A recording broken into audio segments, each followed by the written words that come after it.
Armato di pistola, coltello e cacciavite, prendeva di mira le vittime, le minacciava, rapinava e picchiava, facendosi consegnare i soldi e gli oggetti di valore. È stato arrestato dai carabinieri un 36enne residente a Paese, un rapinatore seriale, violento e senza scrupoli. 3 per il momento i colpi contestati. Tra gli episodi figura una rapina aggravata commessa in concorso con un 45enne trevigiano incensurato ai danni di un centro estetico di Vedelago il 29 novembre 2025. Secondo quanto ricostruito dagli investigatori, l'uomo si sarebbe introdotto nel locale aggredendo fisicamente una dipendente, afferrandola per il collo e spingendola contro una parete per poi impossessarsi di denaro contante e telefoni cellulari. A risultare particolarmente importante per le indagini era stato il ritrovamento di un marsupio riconducibile all'arrestato. All'interno gli investigatori avevano trovato il suo passaporto, perso durante le concitate fasi della rapina. Il 1° dicembre l'uomo avrebbe denunciato ai carabinieri lo smarrimento del documento nel tentativo di sviare le indagini.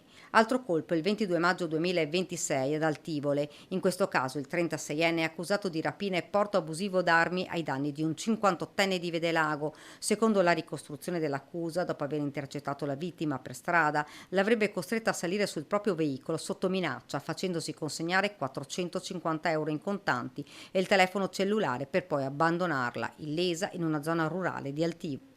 Il 4 giugno scorso, altra rapina, la vittima, un 29enne americano senza fissa dimora. L'episodio si sarebbe verificato nel parcheggio dal Negro di Treviso, dove il giovane sarebbe stato avvicinato e minacciato di morte con una pistola, costretto a salire su un veicolo e poi abbandonato in una zona isolata di Padernello di Paese, dopo aver consegnato al rapinatore lo zaino contenente effetti personali per un valore complessivo di 800 euro.